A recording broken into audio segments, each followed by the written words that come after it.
Are you a beginner looking to venture into the world of real estate investment, but feeling overwhelmed, unsure about where to start?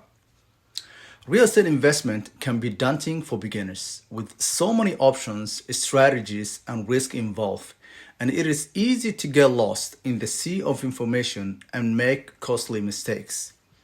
And here are 3 essential tips to get you started. 1. Education. Knowledge is power in real estate. Educate yourself on the market and various investment strategies and potential risk. Attend workshops, read books, and follow online resources. 2. Financial planning. Set a budget and stick to it. Determine your risk tolerance and create a clear financial plan to avoid overextending yourself. 3. Location research. Location is key in real estate. Research areas with potential for growth and consider factors like amenities, infrastructure, and job opportunities. And if you find these tips helpful, but still crave a personalized guidance, don't hesitate to reach out.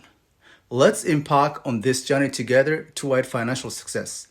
And visit my website, dhmrealty.com/contact us today. Remember, real estate investment can be rewarding with the right knowledge and support. You can achieve your financial goals. And follow me for more real estate tips. Thank you so much for watching. See you next time.